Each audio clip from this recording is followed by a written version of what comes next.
चला, ध्यान झालं, मन शांत झालं. शांत ध्यान, शांत मनाने सुरुवात. मागच्या वेळेस 28व्या श्लोकापर्यंत झालं होतं. अत्यंत महत्वाचा श्लोक. मागच्या वेळेस सांगितलं होतं 28वा आणि 30वा श्लोक. गुणा गुणेषु वर्तन्त इति मत्वा न सज्जते. 28व्या श्लोकात आपण काय ऐकलं होतं? तत्ववित्तु महाबाहो गुणकर्म विभागशः. तत्व म्हणजे principles, fundamentals, the great details. मूळचं ज्ञान, तत्व, विद, ज्याला कळलं, समजलं, तू म्हणजे बट, परंतु, तत्वविद तू, परंतु ज्याला फंडामेंटल्स कळले, त्याचे फंडे क्लिअर झाले अध्यात्माचे. महाबाहो, हे अर्जुना, माइटी आर्म्ड, शूरवीरा. गुण, कशचे फंडामेंटल्स क्लिअर झाले? काय कळलं अध्यात्मात? गुण कर्म विभागशः, की गुण कुठले आहेत, कसं कार्य करतात, त्यांचे कार्यान्वित कसे होतात, त्यामुळे आपण कर्माला प्रवृत्त कसं होतो. सात्विकता, राजसिकता, तामसिकता आणि यात अडकलेला जीवात्मा. विभागशः म्हणजे कॅटेगराइज्ड. वैज्ञानिक आहे हे ज्ञान. जनरल नुसतं सांगून नाही ठेवलं, कॅटेगरीज आहेत, टॅक्सॉनॉमी आहे, व्यवस्थित मांडलेलं आहे, संक्षिप्त आहे आणि स्पष्ट आहे. भगवद्गीता. गुण कर्म विभागशः. त्यांच्या काय लक्षात येतं मग? गुणा गुणेषु वर्तन्ते. हे गुणच गुणात खेळतात आहे. हा वरचा वारा खालच्या वाऱ्याशी खेळतोय आणि त्या दोन मध्ये आजूबाजूचा वारा मिसळत आहे. यांनी ही सगळं धूमधाम चालली आहे, धुमाकूळ माचली आहे. त्यात जीवात्मा अडकलेला, स्वतःच्याही मनात धूम, बाहेर धूम. तो मग बाजूला सरायला लागतं मन त्याचं. संसारातून मन थोडं हटायला लागतं, विरक्त व्हायला लागतं, वैराग्यवान व्हायला लागतं. मी भागवतातला श्लोक सांगितला होता मागे एकदा. भागवत वेगळं आणि भगवद्गीता वेगळी. भगवद्गीता छोटीशी, 700 श्लोक. भागवत महाभाग, 18,000 श्लोक. त्यातला एक गोकर्ण नावाच्या ब्राह्मण पुत्राचा श्लोक मी एकदा सांगितला होता. सुंदर श्लोक आहे, पुन्हा उल्लेख करायला हवा. वैराग्य राग रसिको भव भक्तिनिष्ठा. शेवटी ज्ञान संपादन करून त्याचा उपदेश असतो की आता ना वैराग्यवान व्हायला हवा, विरक्ती यायला हवी, मन सरकायला हवं, थोडं इथून हटायला हवं. रसिक जर व्हायचा आहे, रस पान जर करायचा आहे, तर मदिरेचा रस, खान पानचा रस, मसाल्यांचा रस, धूमधाम सिनेमा शोचा रस, पार्टी, नातेवाईक, गप्पा गोष्टी, चांभार चौकशांचा रस नाही. वैराग्य रस, विरक्तीचा रस, इथून थोडंसं हटण्याचा, दूर होण्याचा रस. हे तत्ववित्तु महाबाहो, जो 28वा श्लोक केला होता, गुणकर्म विभागशः. त्या आपोआपच त्यांच्या लक्षात यायला लागते हे रसहीन आहे, हा चोथा आहे. हा ऊस चावून खाऊन यातला सगळा रस पिऊन चुकला गेलेला आहे. हे तर मी नुसतं कचरा पुन्हा पुन्हा चालत आहे. ही उलटी मी चाटतोय, कोणीतरी दुसऱ्यांनी केलेली. दुसऱ्याच्या मनातले विचार मी स्वतःच्या मनात बसू देते, त्यावरच पुन्हा रवंथ करते. ही दुसऱ्याची कोणाची तरी उलटी पिते आणि तेच ते त्यात मग ग्लानी येते, मला स्वतःलाही उलटी होते.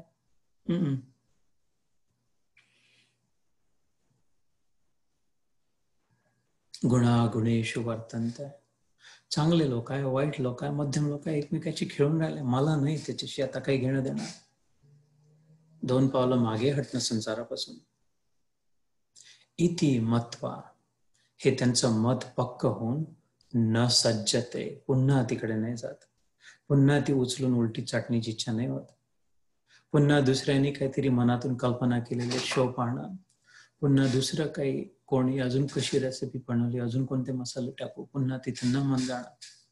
सात्विकतेत मन टिकणं, संशुद्धी भावांची.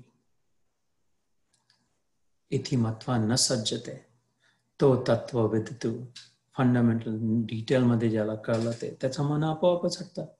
वैराग्य राग रसिको भव भक्तिनिष्ठ. तिथून हटून कुठे जातात? संसारातून हटून आपोआप भक्तीत टिकतात. आपोआपासून भक्तीत लागतं. मग संसारातून हटलं तर भक्तीत लागलं, संसारात आहे तर भक्तीत नाही. भक्तीची परिभाषा सर्वोत्कृष्ट माझ्या अनुभवात नारद मुनींनी केलेली. नारद भक्तिसूत्रात आहेत, पण पद्मपुराणात नारदीय भक्तीची परिभाषा आहे ज्ञान वैराग्य संयुक्तम भक्ति ही प्रेम रसावह प्रतिगेहम प्रतिजनम क्रीडाम तत्करिष्यति. आपण सगळे भक्त आहोत ईश्वराचे. विश्वास आहे, श्रद्धा आहे तर भक्त आहे.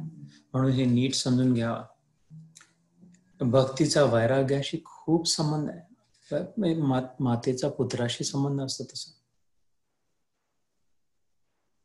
मोठा मुलगा ज्ञान, छोटा मुलगा वैराग्य भक्ती मातेचा भागवतात वर्णन आहे. 2 मुलं आहे भक्ती मातेला. आणि प्लेफुल आहे, आनंदात राहते, ती खेळत असते. क्रीडा नारद मुनी म्हणून पद्मपुराणात म्हणतात.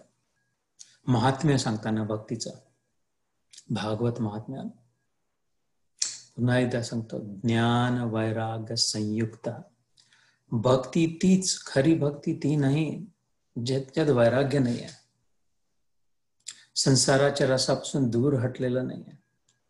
संसाराकडे जर मन लागते आहे, याचं काय चाललंय, त्याचं काय चाललंय, यांनी असं म्हटलं, त्यांनी तसं म्हटलं, मग असं करायचं का, नाही तर तसं करायचं का, हे यांनी होईल का, त्यांनी होईल का, नाही तर त्याला ते सांगू, नाही तर त्याला असं म्हणू, नाही तर मग हे होईल तर तसं होईल, हे नाही होईल तर तसं होईल, उद्या काय करायचं, परवा काय करायचं, यांना काय द्यायचं, त्यांनी काय दिलं होतं, लिहून ठेवलं, वाचलं, हे सगळं हा संसाराचा रस आहे.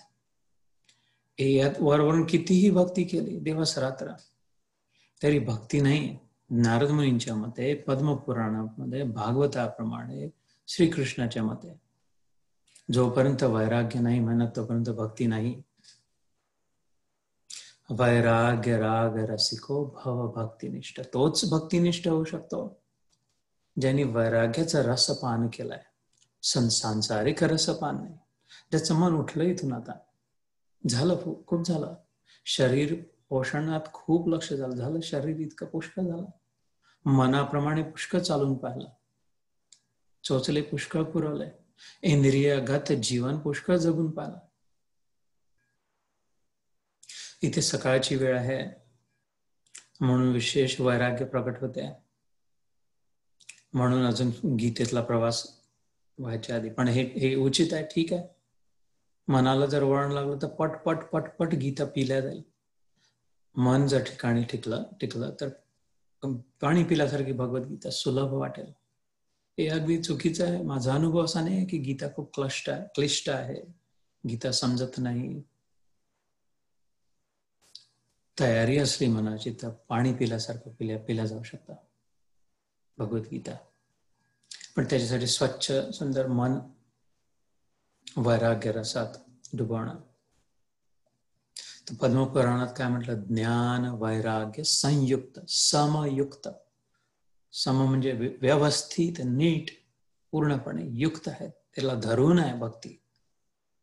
2 हातात 2 आपल्या बाळांना धरून आहे ती माता. ज्ञान आणि वैराग्य त्यांच्याशिवाय नाही आहे. ज्ञान वैराग्य संयुक्त, त्यावर विचार करा. क्रीडा म्हटलंय, ती का ते खेळते, मजेत आहे, मस्त जीवन आहे. ज्याच्या मनात खरोखर भक्ती आली, जो खरोखर भक्तीत राहत आहे, त्याचं मस्त फर्स्ट क्लास बिनधास्त जीवन आहे. काही चिंता नाही, काही टेन्शन नाही, जे आहे जसं आहे, मजाच आहे, आनंदच आनंद आहे सगळीकडे. दुःख सगळं संसारात आहे, आणि मनच जर संसारात नाही तर मग दुःखाशी संबंध नाही. सगळा आनंद ईश्वरात आहे, आणि मन जर ईश्वरात आहे तर आनंदच आनंद आहे. इथे जे होईल जसं होईल तसं चालेल, शरीर जितकं टिकेल, जसं राहील तसं तितकं ठीक आहे. आपल्या मनात आपला ईश्वर, आनंद. प्रतिगेहम प्रतिजनम, कुठेही असो, कोणीही असो, ज्याच्या मनात भक्ती आली, ज्ञान वैराग्य संयुक्त, क्रीडाम तत् करिष्यति, त्याचं जीवन एक मस्त खेळ होऊन गेलं, सुंदर मजेदार झालं. सगळ्यांसोबत प्रेम रसाव मुख्य लक्षण सांगितलं. ज्ञान वैराग्य संयुक्तम भक्ती प्रेम रसाव. ती सगळं घेणं सगळं ठीक आहे, देणं फक्त प्रेम, भक्तीचं लक्षण. कोणी शिव्या शाप दिले, निंदा नालस्ती केली, नुकसान केलं, घेऊन तर घेतलं का? कारण ज्ञान आहे. ज्ञानाने लक्षात येते की मीच, माझ्याच त्या स्वरूपात मीच आहे, आपण सगळे ईश्वरात आहे. हे नुसतं गुणांचा खेळ आहे. गुणा गुणेषु वर्तन्ते इति मत्वा न सज्जते. त्यात चिपकत नाही. मग भगवद्गीतेप्रमाणे 28वा श्लोक 3ऱ्या अध्यायातला. तर ज्ञानी आणि वैराग्य तसंही काय दिलं असतं, प्रशंसा केली असते, त्यांनी माझं मन अजून फसलं असतं त्यात. तर कोणी कसं दिलेलं सगळं घेतलं, पण आपण काय दिलं? भक्त काय देतो? प्रेम रसा. प्रेम रस वाहायला लागतं, म्हणून फर्स्ट क्लास बिनधास्त जीवन होतं. मग तर याकडे लक्ष द्यावं आजपासून जीवनात. जर गीतेचे साधक आहोत, भगवंताचे भक्त आहोत, तर वैराग्य आहे की नाही जीवनात, आणि मी जे काही देतो आहे इतरांना माझ्याकडून, ते प्रेम सोडून दुसरं काही नसावं. तर या भूमिकेने मागच्या वेळेसचं सत्र जिथपर्यंत पोहोचलो होतो आपण. आज सुरुवात करू 29वा श्लोक.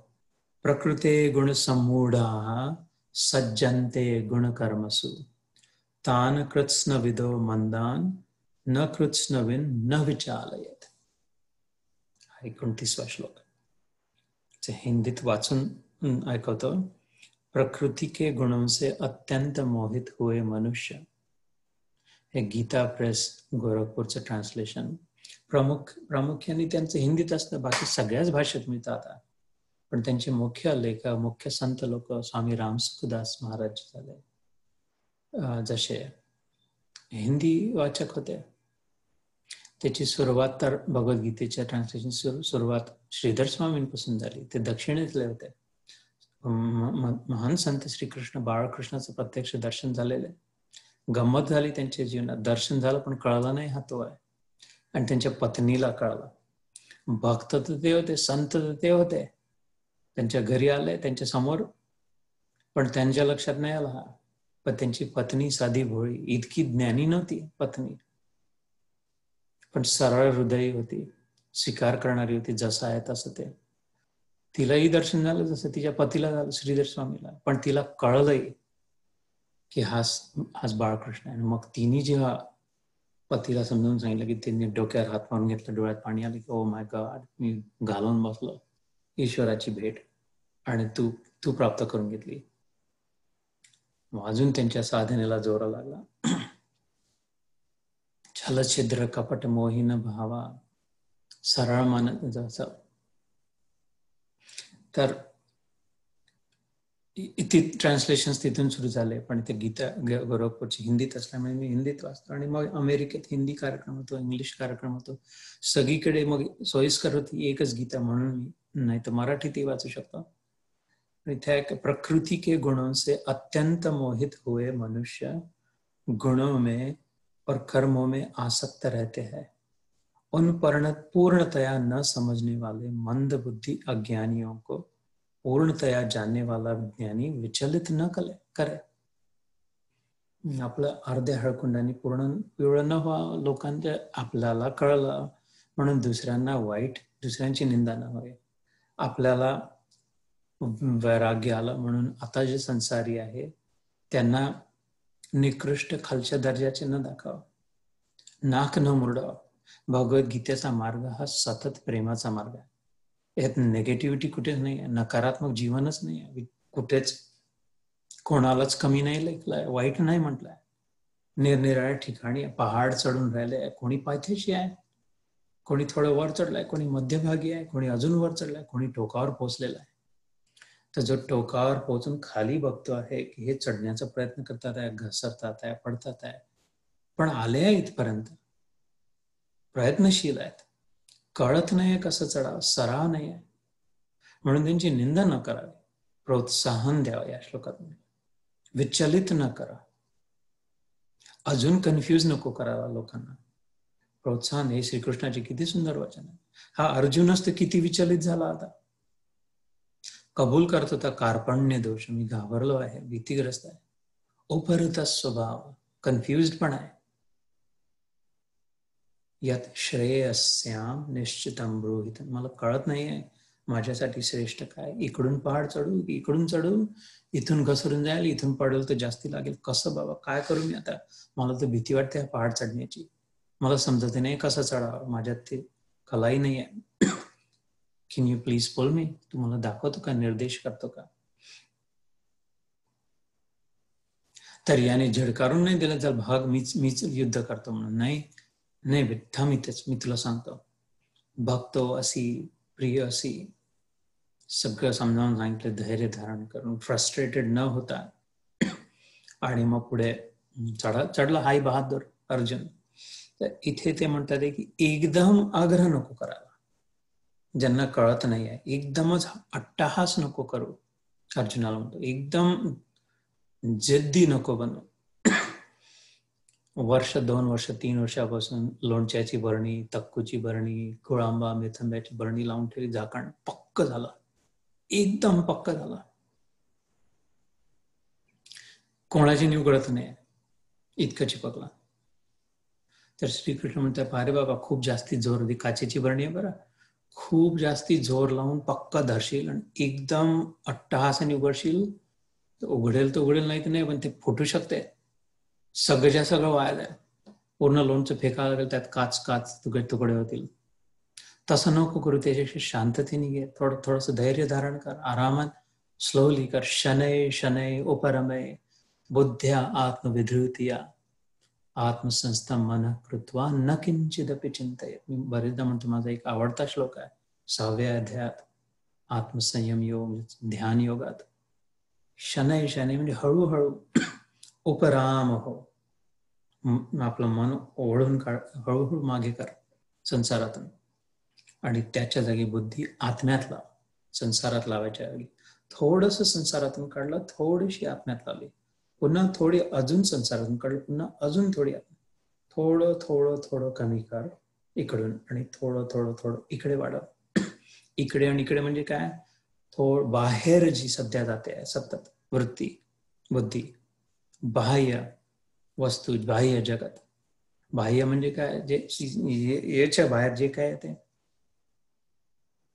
शरीराच्या बाजूला जे आहे ते बाहेरच आहे, जे काय बघू शकतो, ऐकू शकतो, तिथून थोडं थोडं कमी कर, आणि त्याच्या जागी थोडी थोडी आत नेण्याची प्रक्रिया ध्यान. डोळे फिरवून नाही, उलटे बोबोळ पांढरे करून नाही, उलट बंद करून. आता डोळे उघडे ठेवले तर बाहेरच दिसते, डोळे बंद केले तर आतलं लक्षात येईल ध्यानाद्वारे.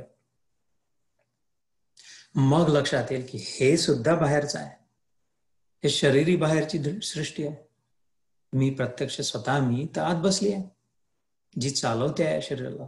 तर इथूनही मन उठायला लागेल, शरीरात इतकं चित्त नाही उतरणार मग, आणि मग खरी प्रगती, मग खरी पेस, स्पीड पकडेल. तर ते लोणच्याची बरणी एकदम नको ओढण्याचा अट्टहास नको करू, त्याला उलट कर, पाण्यात ठेव, थोडंसं गरम पाण्यात ठेव वाटलं तर, थोडं हलका हलका, दुसरं काय असेल तर तेलात लाव, तुपात ठेव. एकदम विचलित नको करू, एकदम धडाक्याने नको करू. जे आपण फ्रीज मधली काही काचेची बरणी एकदम थंडी झालेली, पटकन हवा आहे म्हणून एकदम जर गॅस ठेवली गरम करायला तर धडकन फुटते. एकदम उकळती गोष्ट फ्रीज मध्ये कधी नाही ठेवत, थोडं थोडं हळू होऊ देतो मग ठेवतो दूध. गॅसवरून फ्रीज मध्ये ठेवलं तसं नाही करत. असं तर म्हणतो की ज्याला सगळं कळलं आहे, त्याला जे अर्जुना जे लक्षात येते की हे लोक एकदमच राहत आहे संसारात, काहीच नाही कळलं, त्यांना तू तळाका धूम धडाका एकदम नको करू, शिवाशा हळूहळू करून. तर पुन्हा वास्तु प्रकृति के गुणों से अत्यंत मोहित हुए, प्रकृते हे गुण संमोहात झाले, एकदम इतके की उलटच वाटतंय त्यांना, हेच सगळं खरं वाटतंय, संसारच खरं वाटतंय, शरीर म्हणजेच मी वाटतंय. सगळ्यात मोठं असत्य, सगळ्यात मोठं अज्ञान आपल्या शास्त्रांप्रमाणे आणि ब्रह्मज्ञानीच्या अनुभवाप्रमाणे. नंबर 1 तर पहिलं ज्ञान काय, पहिलं असत्य काय, शरीर म्हणजे मी, हा मी आहे, नाव आणि गुण रूप दिलेला, एवढाच मी आहे. ज्यांनी संमोहित झाले आहे, या श्लोकात म्हटलंय, संमोहिनी झाली, हिप्नोटाईज झाले आहे. जे नाही आहे ते आहे वाटते आणि जे आहे ते नाही वाटत आहे. जसं जादूगार जेव्हा हिप्नोटाईज करतो तसे मायारूपी जादूगारनी, मायाच जादू असे जे झाले आहे, सज्जनते गुणकर्मसु. ते सज्जनते म्हणजे ते खूपच आसक्त चित्त झाले कशात? गुण आणि गुणात निघालेल्या कर्मात. त्यांचं मन सतत चांगलं काय, असं चांगलं आणि असं वाईट आहे, आणि हे असं झालं ते तसं झालं, मिक्स सतत. आणि मग असं करणं तसं करणं, असं नाही करणं, चवर चवर चवर चवर सतत त्याच्यातच पूर्ण वेळ मन चिपकलाय. नाही किडे जसे नालीत अडकतात, कल्पनाच नाही की नालीच्या पलीकडे खूप सुंदर सृष्टी आहे, अजून चांगलं राहू शकतं, तुला मिळू शकतं. पण ते तर जी प्रोग्राम आहे त्यांचं जीवनच तिथे आहे. मनुष्य त्याच्यासाठी नाही आहे, नालीत जगण्यासाठी. मागच्या सत्रात मी सांगितलं होतं, श्रीमद भागवतात, अर्जुनापेक्षा श्रेष्ठ, अर्जुनापेक्षा प्रिय, अर्जुनापेक्षाही अधिक आत्मीय श्रीकृष्णाचा जो उद्धव, असा उद्धव ज्याला एकच व्यक्ती ज्याला शेवटच्या क्षणी आपल्या सोबत ठेवलं, शेवटचा उपदेश सांगितला, शेवटचं ज्ञान सांगितलं, शेवटच्या प्रश्नाचं उत्तर दिलं. असा उद्धव ज्याला म्हटलं तू आणि मी वेगळा नाही, तर लोकांना सांगितलं की याला तुम्ही माझं स्वरूप समजा. उद्धवाला मी गेल्यानंतर त्याला सांगताना त्यांनी सांगितलं की मनुष्य देहाची महत्ता मागच्या वेळेस सांगून झाली, ती सत्रात ऐकू शकतो, पुन्हा विलंब होईल. पण मनुष्य देहातच हे शक्य, हा विचार करण्याची शक्ती याच देहात शक्य आहे. अप्सरांजवळ नाही आहे ती, कुठल्याच योनीमध्ये नाही,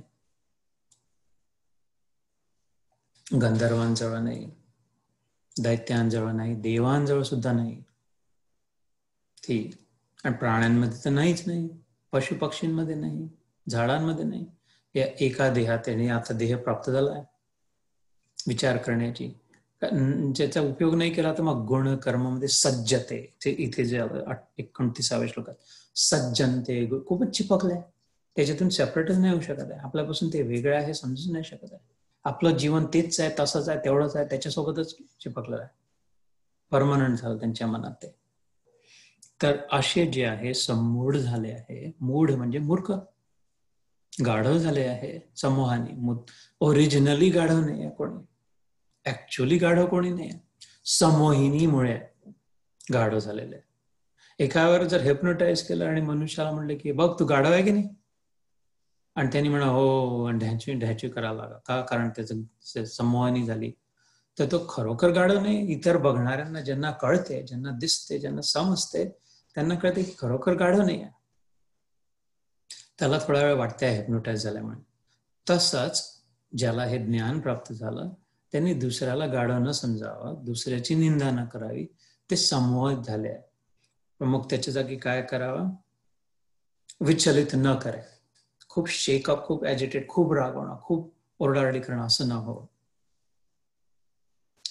पुढचा श्लोक 30वा श्लोक एकदमच उत्कृष्ट श्लोक. जसं 3ऱ्या अध्यायातले 28वा आणि 30वा श्लोक, जसं मागच्या वेळेस मी याची भूमिका म्हणली की मध्येच एकदम छक्का मारला, एकदम ग्राउंडच्या बाहेर देवाने या श्लोकात. जसं hearing out of the field, जसं इकडे म्हणतात बेसबॉल मध्ये, मयि सर्वाणि कर्माणि संन्यस्य अध्यात्म चेतसा निराशीर निर्ममो भूत्वा युद्धस्व विगतज्वर. इथे आपण हे 2-3 श्लोक म्हणून घेऊ पहिले, नाही तर विसर पडेल. आता 29वा जो श्लोक म्हटला तिथून सुरुवात, मी थोडं म्हणतो तुम्ही थोडं म्हणा, संस्कृत मध्ये संधी विग्रह करून. प्रकृतेः गुण सम्मूढाः प्रकृतेर्गुण सम्मूढाः सज्जन्ते गुणकर्मसु, सज्जन्ते गुणकर्मसु. प्रकृतेर्गुण सम्मूढा सज्जन्ते गुणकर्मसु तान कृत न विद, तान कृत न विद मंदान कृत न विद न विचालयेत. मंदान कृत्स्नविन्न विचालयेत. पुढचा श्लोक सोपा पडेल याच्यापेक्षा अजून. मयि सर्वाणि कर्माणि संन्यस्य अध्यात्म चेतसा. मयि सर्वाणि कर्माणि संन्यस्य अध्यात्म चेतसा. निराशीर निर्ममो भूत्वा युध्यस्व विगत ज्वर. निराशीर निर्ममो भूत्वा युध्यस्व विगत ज्वर. हा श्लोक पुन्हा एकदा म्हणू. मयि सर्वाणि कर्माणि संन्यस्य अध्यात्म चेतसा. निराशीर निर्ममो भूत्वा युद्धस्व विगत ज्वर. त्याचा अर्थ समजून घेऊ. वेळ असला पुढे तर अजून 1-2 श्लोक म्हणून. ते काय. मुझ अंतर्यामी परमात्मा में लगे हुए चित्त द्वारा संपूर्ण कर्मों को मुझ में अर्पण करके आशा रहित, ममता रहित और संताप रहित होकर युद्ध कर. भगवद्गीतेचा श्लोक ऐकून आणि पटकन वाचून पुढे न निघून जा. तिथेच थांबा. रथ थांबला होता दादा. रथ चालता चालता घोडे हाकता हाकता गीता नव्हतं सांगत. घोडे इकडे घोडे हाकूनही राहिला आणि सांगूनही राहिला. स्थिर झाला. सेनयोर उभयोर मध्ये रथम स्थापय मे अच्युत. अर्जुनाने श्रीकृष्णाला पहिल्या अध्यायात ऑर्डर दिली ते आपल्या ड्रायव्हरला. सेनेच्या मध्ये नेऊन उभय म्हणजे दोन्ही मध्ये इक्वल मध्यभागी रथम स्थापयामे. माझा रथ स्थापित कर, स्थिर ठेव, एका जागी ठेव. आणि मग भगवद्गीता सांगितली होती. तर अर्जुनाने स्थिर बसून ऐकली होती. श्रीकृष्णाने स्थिर उभं राहून सांगितली होती. स्थिर आपणच धर धर धर धर भरभर भरभर वाचून पुढे निघून जात जसं रथ हाकत चालत असल्यासारखा. एकदम वाचून पुढे नाही निघून जावं, मग त्याचा पूर्ण फायदा नाही. तिथेच स्थिर स्थाप आहे, शांत. जोपर्यंत पिल्या नाही जात तो पूर्ण त्याचा रस ना. ऊस थोडा थोडा खाऊन फेकत गेला ना, पूर्ण पिळून निघालं तर त्याचा मस्त मजा पूर्ण रस मिळतो. तर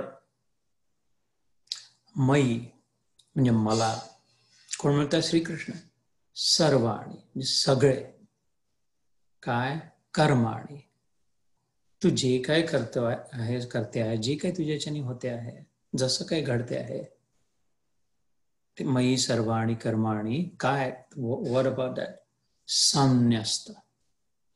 संन्यास म्हणजे काय? समन्यास इति संन्यास. न्यास म्हणजे सोडणं, अर्पण करणं. आणि समन्यास करणं म्हणजे सगळं सोडणं. सम म्हणजे सगळंही आणि चांगल्या प्रकारे, उत्कृष्ट प्रकारे, फर्स्ट क्लास, पूर्णपणे. संन्यास म्हणजे सगळं सोडलं बा. राम भरोसे.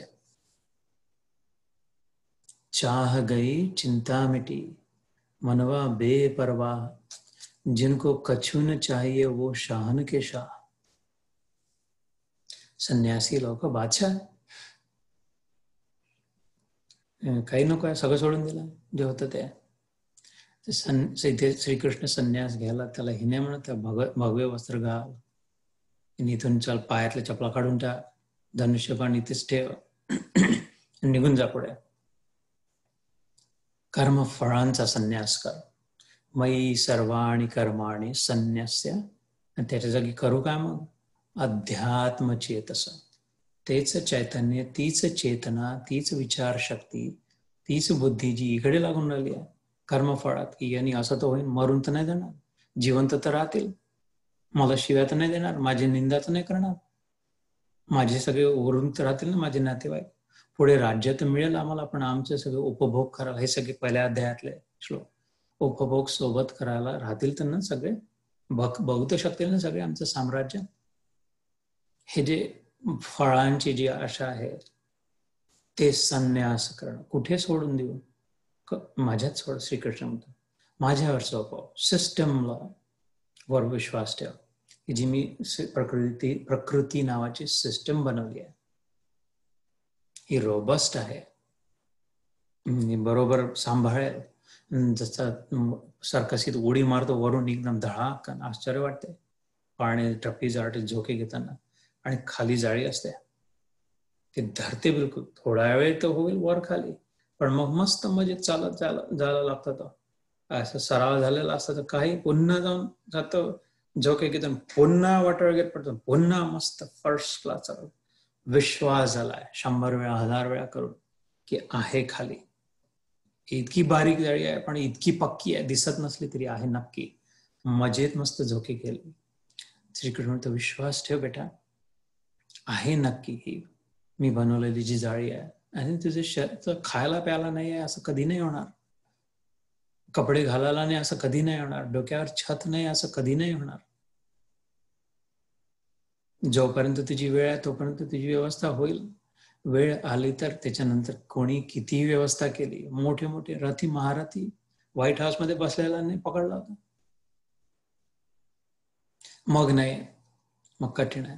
तर ट्रस्ट द सिस्टम. मई तोच आहे सगळा. मई मी जी बनवून ठेवलेली आहे व्यवस्था, मई सर्वाणी कर्माणी संन्य. आणि तू मस्त होऊन जा, मनवा बेपरवा, शहानशाह बनून जात. संन्यासी जर झाला तर तुला मिळून जाईल भिक्षा, आवश्यक तेवढी पोटाचा खळगा भरायला. आणि त्या जागी सगळ्यात बुद्धिमानी कर. सगळ्यांची चेतना वाया चालली. इतके लोक, करोडो करोडो करोडो अब्जावधी लोक आहे, पण सगळे बाह्य इंद्रियगत जगतामध्ये वाया चालले. असं चैतन्य मिळालं होतं, अशी चेतना मिळाली ती तिथे कुंडलिनी शक्ती, की जी जिथे टाकलं ते समजू शकण्याची शक्ती आहे. जिथे ती माझा चैतन्याचा टॉर्च जिथे मी टाकला, जिथे जे बघितलं, ज्याचा विचार केला, जे दृष्टीने विचार केला ते कळू शकते, त्याचं रहस्य उलगडू शकते. तर तेच त्या गोष्टी पुन्हा ज्या माहीत असलेल्या त्याच त्या गोष्टीमध्ये मन जाऊन शेवटी मरणाचे चैतन्य सोडून द्यावं लागलं, जाळून टाकावं लागलं शरीर. एवढं चैतन्य मिळालं, ईश्वर मिळाला होता, ईश्वर प्रगट झाला होता या शरीरात. प्रत्यक्ष ईश्वराने स्वतःचा प्रसाद, स्वतःचा चैतन्य, स्वतःचं अस्तित्व दिलं. घे बेटा, जन्म झाला या शरीरात, फक्त मनुष्य देहातच फक्त त्यांनी स्वतः म्हणलाय. तू जितकं जगशील, हे जे तुझ्यात चैतन्य जे आहे, समजण्याची शक्ती जी आहे, कॉन्शियसनेस जे आहे, अवेअरनेस जे आहे, हे मी आहे बरं. हे याच्यामध्ये हे जादू आहे, याच्यामध्ये पूर्ण क्षमता आहे. हे तू जिथे लावशील ते तुझ्या लक्षात लागेल. आणि आयुष्यभर याच्यातच लावला, जे तसंही आहे, तसंही मिळणार आहे, तसंही टिकणार नाही आहे. शेवटी म्हणतो अध्यात्म चेतसाला, अध्यात्मात लाव.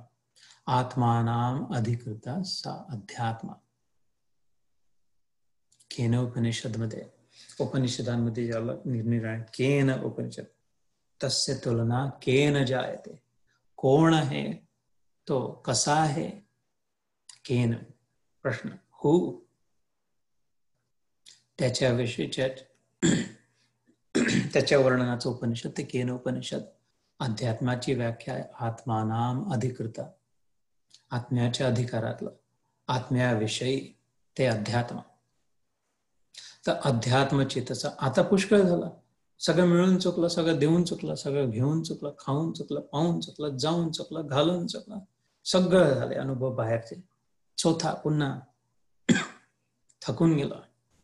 आता मयी सर्वाणी कर्माणी, इथपासूनचे जे कर्म आहे त्याच्यातून जी काही निष्पत्ती निघेल, त्याचा जो काही परिणाम होईल, जे काही फळ होईल, आपल्या धर्माला धरून ड्युटीफुल राहून, ओनरशिपनी अकाउंटेबल राहून आपलं तर कर्तव्य कर, पण ते फळ सगळं माझ्या सोडून दे, संन्यास दे.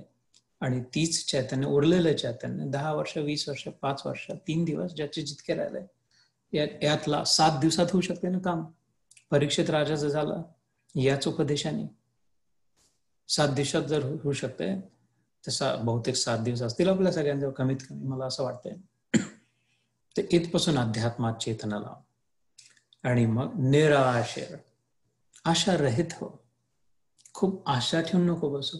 नैराश्य नाही, निराशी, एक्सपेक्टेशन फ्री, अपेक्षा रहित जीवन. धर्मनिष्ठ, अपेक्षा रहित आणि शरणागत जीवन. माझं स्वतःचा जर भगवद्गीतेचा पासून निष्कर्ष, स्वतःसाठी जे मी सूत्र बनवले ज्याच्याप्रमाणे जीवन जगण्याचा प्रयत्न करतो, त्या 2 भाग आहे. भगवद्गीता जेव्हा सुरू होते, सुरुवात आपण जेव्हा भगवद्गीतेचा अभ्यास मी जेव्हा सुरू केला तेव्हा साधक, आणि जेव्हा पोहोचू शेवटच्या क्षणापर्यंत पूर्ण भगवद्गीता आत्मसात जेव्हा होईल तो सिद्ध. साधक गीतारूपी साधनेनी यात्रा करून सिद्ध बनेल.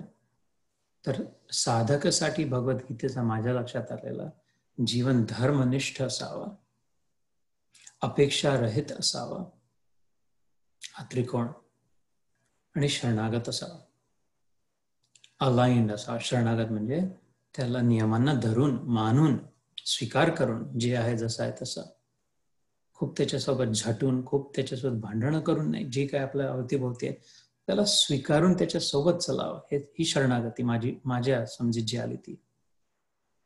धर्मनिष्ठ हवा. धर्म म्हणजे माझे जे धर्म आहे, पुत्र धर्म, पिता धर्म, पती धर्म, बंधू धर्म, मित्र धर्म, हे नाव आणि रूप मिळालेल्या एवढ्या क्षणामध्ये जो धर्म आहे त्याला त्यात निष्ठा असावी, ओनरशिप, चोखपणे धर्मनिष्ठ. आणि मग हे अपेक्षा रहित. माझा धर्म मी करतोय, पण मला परत काय मिळेल त्याची अपेक्षा नाही. हे गीतेची शिकवण मला मिळाली. हे 3 गोष्टी खरा साधक प्रगती गीतेत करू शकतो. धर्मनिष्ठ जीवन आहे, आपलं कर्तव्य चोख आहे, तत्पर आहे, दक्ष आहे. रामाने उदाहरण सिद्ध समोर केलं, श्रीकृष्णाचं उदाहरण चरित्र तसं आहे. धर्मनिष्ठ जीवन, यदा यदा हे धर्मस, आणि अपेक्षा रहित. इकडे आम्ही अमेरिकन लोकांसाठी मंत्र म्हणतो, expect nothing, except everything, cheerfully. कुठलीच कशाचीच कोणाचीच अपेक्षा नाही. एक्सपेक्ट नथिंग, एक्सेप्ट म्हणजे स्वीकार मात्र सगळं. ठीक आहे, ईश्वराचा सगळं स्वीकार आहे, अपेक्षा काही नाही, स्वीकार सगळं आहे. आणि चिअरफुली, प्रसन्नतेने, हेरमोसलं होऊ नये, चिडचिड करू नये, आरडाओरडी करू नये, हात दाखवू नये दुसऱ्याला, प्रसन्नतेने स्वीकार, अपेक्षा रहित. ते हे साधकाचं जीवन. आणि पुढे गेलं त्याचंच रूपांतर काय, धर्मनिष्ठाच्या जागी सहज स्थित. साधना मार्गात तर धर्म बघून, विचार करून, आपलं कर्तव्य समजून, पण जो सिद्ध झाला तो जे काही करेल विचार करून न विचार करून ते धर्म झालं. साधक धर्माच्या मागे मागे चालेल, धर्म सिद्धाच्या मागे मागे चालेल. कारण सिद्ध पिकला, आंबा पिकला, आता कैरी नाही राहिली, ईश्वरत्वाला प्राप्त झाला. तर त्याची छाया, धर्माला ईश्वराची छाया म्हटलंय, त्याच्या मागे मागे चाल. छाया नाही, पाठ म्हटलंय, ईश्वराची पाठ, पाठीमागचा भाग ईश्वराचा धर्म. छायात माया आहे. हे विराट पुरुषाचं जे वर्णन येतं पुरुष सुक्तामध्ये, विष्णू सुक्तामध्ये, विष्णू पुराणामध्ये, तर धर्मनिष्ठ जागी सहज स्थित, जे जसं आहे तसं धर्मच होता, मग पुन्हा विचार करायची आवश्यकता नाही सिद्ध झाल्यावर. अपेक्षा रहितच्या जागी संकल्प रहित. अपेक्षा नाहीचा प्रश्न नाही, संकल्पच नाही, बीज नाही पेरली, कुठल्या प्रयोजन, कुठल्या तरी उद्देशाने नाही केलं हे मिळावं ते मिळावं म्हणून. अपेक्षा तर नंतर आली की मिळालं की नाही, अरे तुम्ही दिलं नाही, असं नाही तसं नाही, संकल्पच नाही, सहज जीवन झालं. आणि शरणागत, अलाइनच्या जागी प्रेम, ईश्वर प्रेमी. शरणागतीचा प्रश्न नाही, ज्याला प्रेम झालं तो आपोआपच शरणागत आहे. प्रेमी काय करतो, जे प्रेमिकेच्या, प्रेमास्पदाच्या, भगवंताच्या, दास आपल्या स्वामीच्या अलाइंड आपोआपच जीवन होतं. प्रेम जर झालं तर, मनच तसं झालं. तर म्हणून हे इथे नाही आहे, हे कुठल्याच अध्यायात नाही आहे, ह्या सगळ्या अध्यायांचं सार, 18 अध्यायांचं सार माझ्या स्वतःसाठी मी तयार केलेला काढा तुमच्या समोर ठेवला. एक पान आहे पुढे, मी कधी याच्यावर दाखविलंय की एका बाजूने काय आहे, धर्मनिष्ठ, अपेक्षारहित आणि शरणागत जीवन सुरुवात करताना, आणि संपते यात्रा गीतेची तेव्हा धर्मनिष्ठ जागी सहज स्थित जीवन, सहज जीवन, अनायास, विनासायास. अपेक्षा रहितच्या जागी संकल्प रहित, आणि शरणागतच्या जागी ईश्वर प्रेमी जीवन. मस्त, फर्स्ट क्लास. तर पण हे सगळे या श्लोकातूनच शिकलो. निराशीर म्हणजे डिप्रेस्ड नाही म्हटलंय, सॅड, खूप दुःखी, पीडित, हिरमुसले बनून नाही, आशा रहित म्हटलंय. काही नको आहे मला कोणाकडून, मग पर्याप्त आहे. ईश्वराचा माझा संबंध मला कळला, त्यातून बस सगळं मिळालं, सर्वोत्कृष्ट सर्वोच्च प्राप्ती झाली, की माझ्यात ईश्वर आहे हे कसं लक्षात आलं, आणि जो माझ्यात आहे तो सगळ्यांमध्ये आहे. आता भक्ती प्रेम रसावह मी सांगितलं तुम्हाला पद्मपुराणातलं सुरुवातीला ध्यानात, ज्ञान वैराग्य संयुक्त भक्ती प्रेम रसावह प्रतिगेहम प्रतिजनम क्रीडाम तत्करिष्यसि. प्लेफुल जीवन झालं, मग मजा झाली, मजा मजा, मस्त जीवन झालं, फर्स्ट क्लास झालं, आनंदच आनंद झाला. तिथून मग ज्यांनी आशा सोडून दिली की असं होईल, हे मिळेल, ते करतील, तसं भीक मागणं सोडून दिली, भिकारीपणा सोडला. सम्राटाच्या लक्षात आलं की मी वेश पलटून स्वतःच विसरून बसला होता. जाऊन सिंहासन आपलं पुन्हा का स्थापित केलं, आपलं पूर्ण साम्राज्य पुन्हा. जीना उसी का नाम है निराशीर निर्ममो, ममता रहित, नुसती आशा नाही. ममता म्हणजे काय, माझ्यापणा, मम मी, ता अस्मिता, आहेपणा आपला काहीतरी, त्याला म्हणतं ममता. अहमता संस्कृतमध्ये जे शब्द असतात, अहमपणा, ते इथे निर्ममो भूतवा, ममता रहित होणं. ममता म्हणजे हे माझं आहे, ते माझं आहे, माझं घर आहे, माझा मुलगा असा आहे, माझी सून, माझी शेजारी, माझी गाडी, माझी घोडी, माझं शरीर. सगळ्यात मोठी ममता शरीरात झालेली आहे. मी सुंदर आहे, मी कुरूप आहे, मी ठिंगणी आहे, मी उंच आहे, माझे कपडे असे आहे, मला हे मिळालं, मला ते मिळालं, माझी डिग्री, माझा पगार, माझा बँक बॅलन्स, हे सगळी ममता आहे. ममता रहित, निर्ममो भूतवा. निर्मम हो रे बाबा अर्जुना, हे माझे आजोबा, हे माझं साम्राज्य, हे माझे भाऊ, हे माझे सैनिक, माझी इज्जत, माझी समाजातली जे स्थान आहे, माझं माझं माझं. तर म्हणून तुला दुःख होत आहे, म्हणून तू कन्फ्युज झालाय, म्हणून तू घाबरतोय. तू जर ममता रहित झाला, निर्ममो भूतवा युद्धस्व विगता ज्वर. युद्धासाठी युद्ध कर, चांगुलपणासाठी युद्ध कर, चांगलेपणा टिकावा म्हणून. ज्याच्याशी जो काही व्यवहार करतोय, ज्याच्याशी मी बोलते आहे, ज्याच्यासोबत मी काही आदान प्रदान करतोय, त्यात प्रमुख उद्देश हा असावा की चांगुलपणा टिकावा. या व्यवहारातून आता चाललेल्या पैसे देणे घेणं, भिकाऱ्याला तुकडे टाकण्याच्या किंवा कोणाला काही उचलून मदत करण्याच्या कुठल्याही व्यवहारात, कोणाला रागवण्याचे व्यवहारात, कोणाला धमकी देण्याचे व्यवहारात, किंवा कोणाला सांत्वना एम्पथाइज करण्याच्या व्यवहारात, कोणाला धीर बांधण्याच्या व्यवहारात, कुठल्याही व्यवहारात या श्लोकांतला चांगुलपणा धरून ठेवण्यासाठी, बस तो धर्म. गुडनेस सेक, इकडे इंग्रजी म्हणतात for goodness sake, to uphold goodness. सत्व धरून ठेवण्यासाठी, सत्वाचा प्रभाव कमी न होण्यासाठी झट युद्ध कर. हे दुर्योधन, हे दुःशासन, हा दानी पण अतिमानी कर्ण, आणि हे बुद्धिभ्रष्ट झालेले द्रोण, कृप, भीष्म, यांच्याशी चांगुलपणा नाही धरला जाणार. हे जिंकतील, सगळा केओस, सगळीकडे अनाचार होईल, दुष्परिणाम होतील, चांगले लोक दबून जातील. तर यांना मारण्यासाठी युद्ध कर नाही म्हणत आहे मी तुला, चांगुलपणाला धरण्यासाठी. धर्म, इन अदर वर्ड्स, धर्माला धारण करण्यासाठी. यतो धर्म ततो कृष्ण, यतो कृष्ण ततो जय. शेवटी त्याचाच जय होणार, चांगुलपणाचा.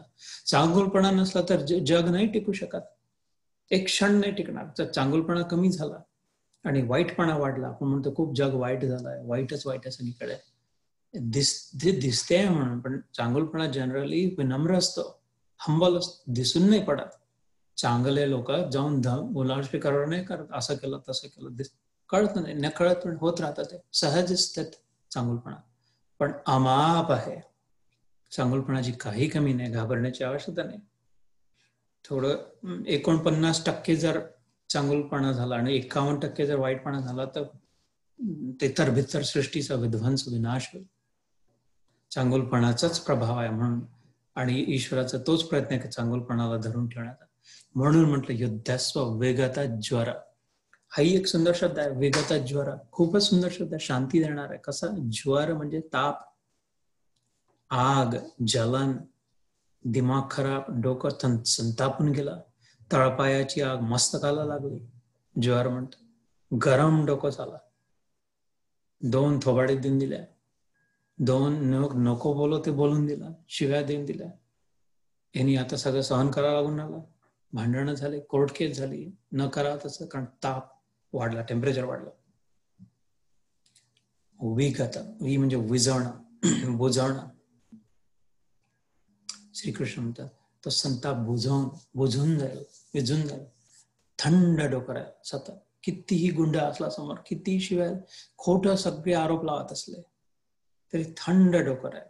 बर्फाच्या लादी छातीवर असल्याचं शांत चित्त राहील, गांभीर्य राहील, माधुर्य राहील. रेफ्रिजरेटर फ्रीजमध्ये ठेवतो तर काय होते? जास्ती दिवस टिकतात. फ्रीज जितकं जास्ती थंड ठेवलं तितकं जास्ती दिवस टिकतात. उजव्या बाजूला ठेवलं तर 8 दिवस टिकेल, डाव्या बाजूला ठेवलं तर 8 वर्षही टिकू शकते, कारण अजून थंड झालं.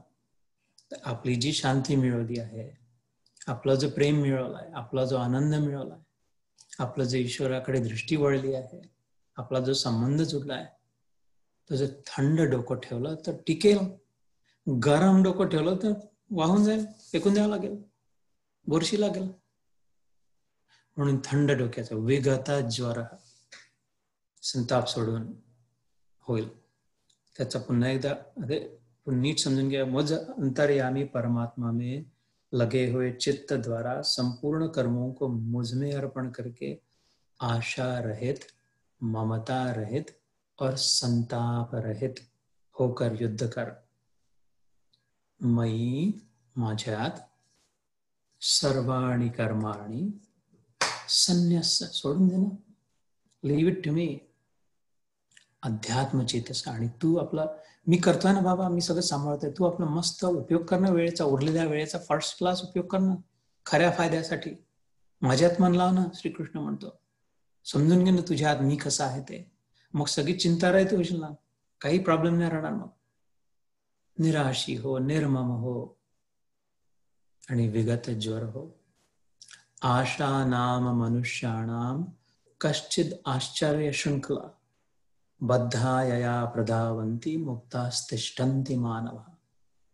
एक सुभाषित आहे, एक गीतेतला श्लोक नाही, हा शास्त्रातला श्लोक नाही, हे सुभाषित आहे। म्हणजे चांगले लोक पुढे मागे पहिले संस्कृतमध्ये चांगल्या चांगल्या म्हणी लिहून ठेवायचे, तशी ही म्हण एक लिहून ठेवली की आशा नावाची जी ही साखळी अशी आश्चर्यकारक, कश्चित आश्चर्य श्रृंखला म्हणजे साखळी, आशा नावाची साखळीने कोणाला बांधलं तर एका जागी ठेकून बस उभं राहावं लागतं, जाऊ नाही शकत, कुठे पळून नाही जाऊ शकत। साखळी बांधलं तर, साखळी सोडली तर पळून जाऊ शकतो। पण ही आशा नावाची साखळी उलटी आहे, आश्चर्यकारक आहे, मिरॅक्युलस आहे। या साखळीने ज्याला बांधलं तर जीवनभर धावतच राहतं, कुठेच स्थैर्य नाही, इथे की तिथे, की मग हे मिळेल की असं मिळावं, की मी इकडे जाऊ की तिकडे जाऊ, की हे खाऊ की ते पाहू, हे काय करू, काय नाही।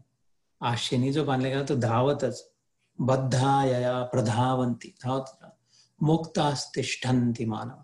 पण या साखळीतून जो सुटला आशा नावाच्या, तो एका जागी स्थिर झाला, स्थैर्य पावलं। अशी चमत्कारिक आशा नावाची साखळी सुभाषितात म्हटलं। म्हणून इथे म्हटलं निराश निर्मम, तर आजपासून हेच व्हावं, आपलापणा सोडावा या संसारापासून, शरीरापासूनही, याची त्याची तिची याची या गोष्टी आशा सोडावी आणि संताप सोडावा, मस्त जीवन। हा श्लोक एकदा पुन्हा म्हणू, कारण इतका सुंदर आहे, जर पाठ झाला लक्षात राहता। मयि सर्वाणि कर्माणि सामान्यस्य अध्यात्म चेतसा मयि सर्वाणि कर्माणि सन्न्यस्य अध्यात्म चेतसा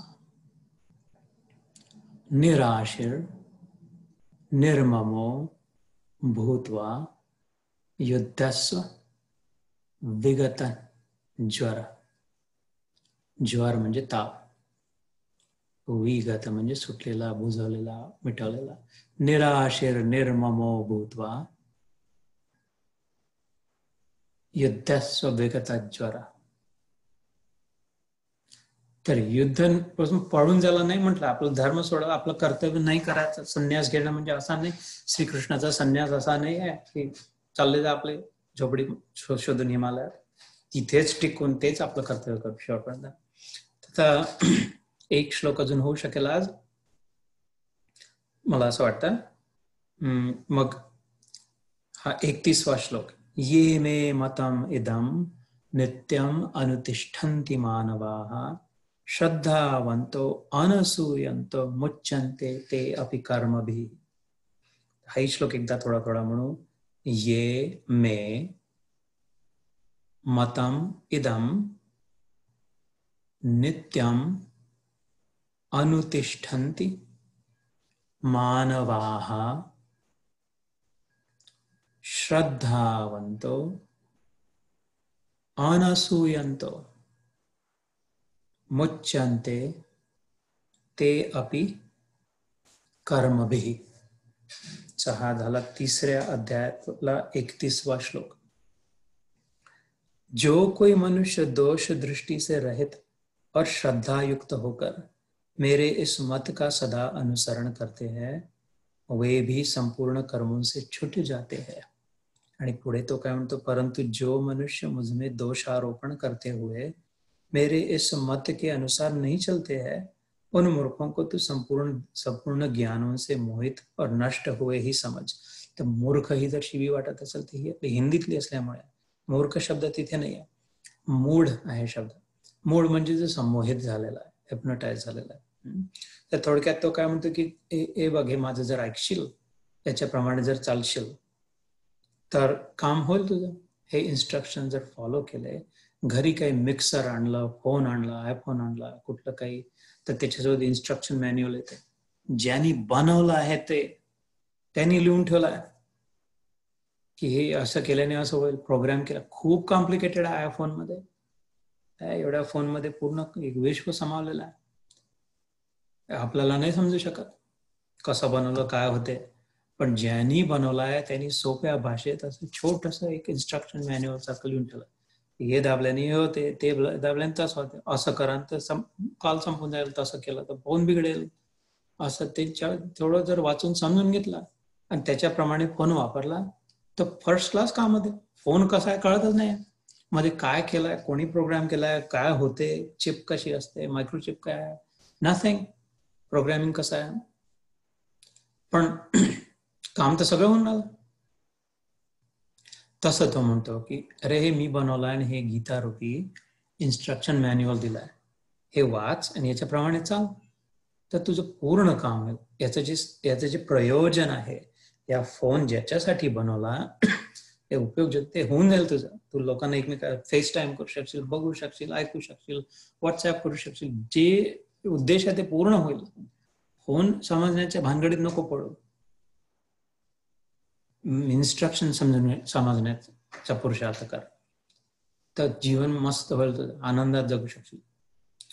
आणि जर नाही करणार, ते उघडणं, स्क्रू उघडणं, हलवून पाडणं करणं, ते जे काय, तर मग नष्टभ्रष्ट होईल, मूड आहे, बिघडेल, फेकून द्यावं लागेल, नुकसान होईल, दुसरा आणावं लागेल. केव्हा ना केव्हा झक मारून बुद्धीमध्ये प्रकाश पडेल की अरे त्याच्यापेक्षा सोपा आहे, वाचून ऐकून समजून घेऊन त्याच्याप्रमाणे चाललो असतो. जो जितका शहाणा तो तितकं लवकर करेल. ज्याला अजून वेळ आहे, खूपच फसलेले आहे ते फोनवर फोन बिघडून टाकून पुन्हा पुन्हा वेगळ्या तेच करतील. आपल्या या उदाहरणात द्यायचं झालं तर आंब्याच्या, रामकृष्ण परमहंस म्हणायचे ठाकूर, आंब्याच्या वनात गेल्यावर और झाड कोणत्या जातीचं आहे, मोहर केव्हा लागतो, 1 वर्ष आड लागतो आणि किती वर्षापूर्वी लावलं, याला पानं किती आहे आणि हे कसं कैरीचा प्रकार कोणता आहे, हे करत धंदे करण्यात दिवस निघून गेला. आणि जो ज्ञानीचा आणि भक्त जाऊन आंब्याच्या झाडावर आंबे घेऊन रस पिऊन केव्हा येऊनही गेला. जे प्रयोजन ज्याच्यासाठी आंब्याचं झाड बनवलं होतं त्या आंब्याचा आनंद लुटूनही आला. सूर्य आहे की सूर्यप्रकाश आहे, सगुण आहे की निर्गुण आहे. निर्गुणच असेल पहिले, त्याच्यातूनच सगुण झाला असेल, सगुण नाही राहू शकत. नाही सगुणच आहे, त्याच्यातून निर्गुण झाला असेल. हे असं झालं की सूर्य आहे की सूर्यप्रकाश आहे. सूर्यही आहे बाबा आणि सूर्यप्रकाशही आहे. असं होऊ नाही शकत की नुसताच सूर्य आहे पण प्रकाश नाही आहे. असं होऊ नाही शकत की नुसताच प्रकाश आहे आणि त्याचा काही स्रोत नाही, सोर्स नाही, ओरिजिन नाही आहे. सूर्य नाही आहे, एक दुसऱ्याशिवाय नाही आहे. एक आहे तर दुसरा आहे. सूर्य आणि सूर्यप्रकाश दोन्ही आहे, दोन्हीची आपली आपली जागा आहे. माझ्यापर्यंत जे पोचायला ते प्रकाश माझ्यापर्यंत आलाय, पण जिथून निघाला तो सूर्य तिथे आहे. या भानगडीत नको पडायला की पहिले पुरुष झाला की पहिले स्त्री झाली. कारण पुरुष असल्याशिवाय पुढे नसती जनन झाला, स्त्री नसती तरी पुढे जनन नसतं झालं. तर कोणी म्हणा की पुरुषच पहिले होता तर मग त्याच्यानंतर दुसरा बनलाच का, कोणी बनवला? कोणी म्हणावं की स्त्रीच होती फक्त, तर मग कुठून निर्मितीच कशी झाली? बीज नाही प्राप्त झालं. तर दोन्ही काम की बात जी आहे ते हे इथे म्हटलं की बघ, ते खूप सांगू शकतो मी. वेदांचा एंडलेस वेद आहे. मी म्हणजे कृष्ण म्हणतात, मी नाही. वेद पुराण याला काही अखंड आहे, इनफायनाइट, अनंत आहे. हरी अनंत, हरी कथा अनंत, बहुविधी कहत सब संता. रामचरितमानस मध्ये तुलसीदासजी म्हणतात. हे तुलसीदासजीने लिहिलेलं आहे वचन शंकराचे आहेत. पार्वतीच्या प्रती म्हटलेलं आहे की रामाची भक्ती का करत बसता तुम्ही? आपल्या पतीला विचारते पार्वती, राम राम राम. तो वनवासी दिसून राहिला, खाली पायात चपलाही नाही घातल्या, धड अंगावर कपडे नाही बिचाराच्या, केसावर बांधून ठेवल्या, आणि त्याच्या नावाने का जप करून आला तुम्ही? कौतुकाने पाहून राहिला त्याच्याकडे. तेव्हा शिवजी म्हणतात पार्वतीला, हरी अनंत, हरी कथा अनंता, बहुविधी कहत सब संता. अगं ही एक त्याची आताची ही चरित्रलीला दिसते. माझा जो प्रभू आहे याचे अनंत आहे, याला एंडलेस आहे, काही सांगू नाही शकत. याचे गुण, याच्या लीला, याच्या कथा, याचं माधुर्य, याचं सौंदर्य, याचा प्रभाव. संत कोटी विदे, संत थकून गेले. तर तो रामचरितमानस तसंच एक किती सांगणार होतं, म्हणतो की मी हे इन्स्ट्रक्शन मॅन्युअल, शांत हो, स्लो डाऊन हो, समजून घे, याच्याप्रमाणे जे करतील त्यांना जीवनाचं प्रयोजन कळेल आणि प्राप्ती होईल. नाही कळलं तर नाही होणार. प्रॅक्टिकल ग्रंथ आहे, एकदम सिम्पल लॉजिक आहे, काही खूप कॉम्प्लिकेटेड नाही आहे आणि आग्रही नाही आहे. असंही नाही म्हटलं की मुसक्या बांधल्या नाही अर्जुनाच्या, कॉलर पकडली नाही त्याची, दावलं नाही त्याला जबरदस्ती, त्याच्यासमोर आपलं चक्र नाही काढलाय, काही कुठल्याच प्रकारे. यथ इच्छसी तथा करू म्हटलं शेवटी 18व्या अध्याय, यथा इच्छसी तथा करू, डू एज यू विश. स्पष्ट शब्दात, सुंदर सोप्या शब्दात सांगितलं, पण if you follow you will get this. ये मे, ये म्हणजे दिस, हे वाला, मे म्हणजे माझं काय मत. किती विनम्र आहे ईश्वर, सर्वज्ञ आहे, पण मत म्हणजे दिस इज माय ओपिनियन, हे माझं मत आहे. अशा प्रकारे जर तू जगला तर तुझं जीवन सुधरू शकेल. हे विनम्र भावनेने म्हणताय. इदम, इथे जे सांगितलं मी, हे असं माझं मत, नित्य, सतत, अनुतिष्ठन्ति मानवा. या अनुतिष्ठ म्हणजे उभं राहणं, अनुतिष्ठी म्हणजे याच्यात सिच्युएटेड असणं, अँकर्ड असणं, ग्राउंडेड असणं, याच्यामध्ये राहत असणं, याच्या प्रकारे जगणं. मानव हा जो कोणी, ब्राह्मणांसाठी नाही म्हटलंय फक्त, क्षत्रियांसाठी नाही म्हटलंय, अर्जुन समोर क्षत्रिय आहे, हिंदूंसाठी नाही म्हटलंय, काळ्यांसाठी नाही, गोऱ्यांसाठी नाही, मानवा, मनुष्य. उदात्त चरित्र, उदार चरिताणां वसुधैव कुटुंबकम, महाजनस्थु येन गतस्य पंथाः उदार चरितानार्थम वसुधैव कुटुंबकम. हे पंचदशी नावाच्या ग्रंथातला श्लोक आहे. वसुधैव कुटुंब, वसुधा म्हणजे पृथ्वी, पृथ्वी मात्र माझं कुटुंब आहे, फॅमिली आहे, सगळे माझे नातेवाईक आहेत, सगळे सोयरे आहे, सगळेचे सगळे. वासुदेव कुटुंबकम नाही आहे, वसुध एव, वसुधैव कुटुंबकम, पृथ्वी. तो श्लोक वेगळा, वासुदेव सर्वमिती. त्यात वासुदेव कृष्णाबद्दल म्हटला, गीतेतला श्लोक आहे तो, 7व्या अध्यायात, ज्ञान विज्ञान योग मधला. तर इथे म्हणून मानव सगळ्यांसाठी म्हटलाय, श्रद्धावंतो अनसूयंतो, श्रद्धा ठेवून, विश्वास ठेवून. शक्य आहे बा, हा जो म्हणतोय तसं असेल एखादेस, हे जे ओपन माइंड ठेवून, आणि अनसूया, ईर्ष्या आहे. हा तर अहंकारी देव आहे, स्वतःकडे म्हणून राहिला, स्वतःच मोठेपणा, स्वतःच डिंग हाकून राहिला, मी करून आला, मे अशी ईर्ष्या करून नाही, जलननी नाही, डाऊटनी नाही.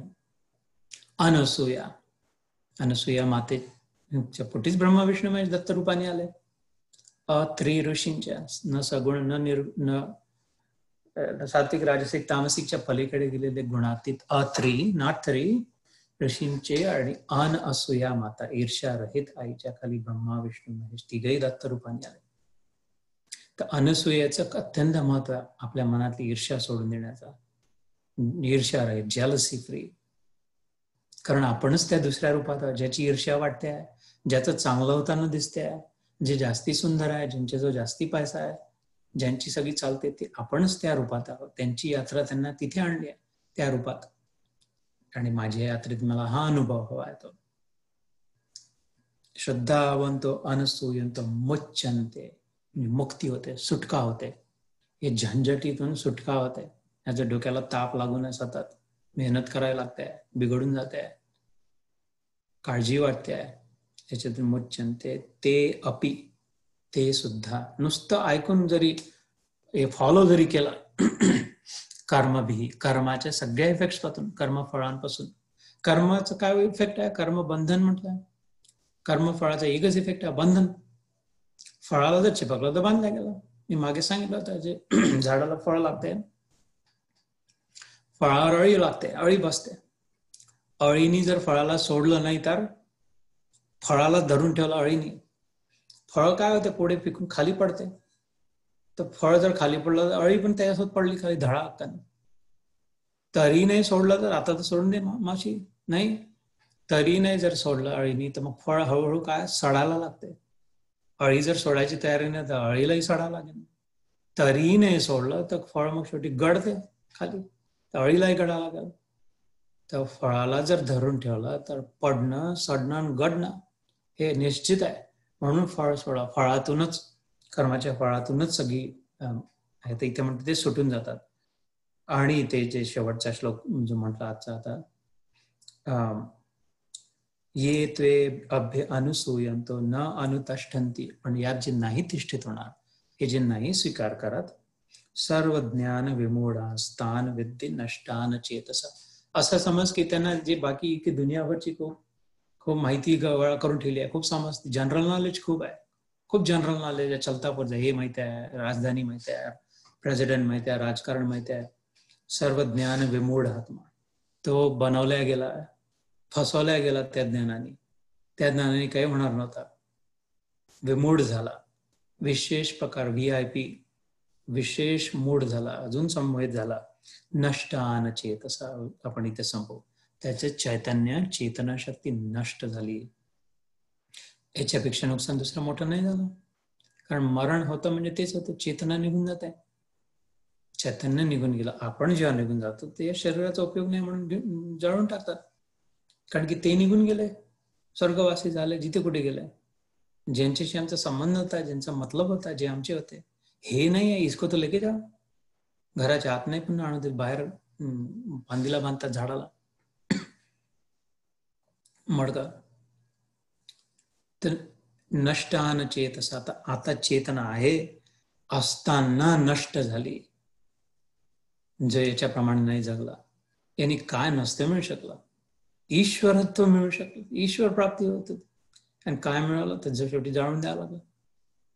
म्हणून तो म्हणतो हे नाही तर मग नष्टान चेतसा, सगळ्यात मोठी उपलब्धी मिळाली आणि सगळ्यात मोठं नुकसान झालं. याचा उपयोग जर नाही केला तर असं न हो म्हणून मग पुढच्या सत्रातून 33व्या श्लोकापासून सुरुवात करू आपण. आज 32 पर्यंत झाले. 29, 30, 31, 32. त्याचं कारण की 28व्या श्लोकात आपण पुष्कळ वेळ घालवला म्हणून. सो मी इथे थांबवतो. एक 5-10 मिनिटं ध्यान करू आणि मग आपल्या प्रतिक्रिया भगवत चर्चा करू थोड्या वेळ. जय श्री कृष्ण.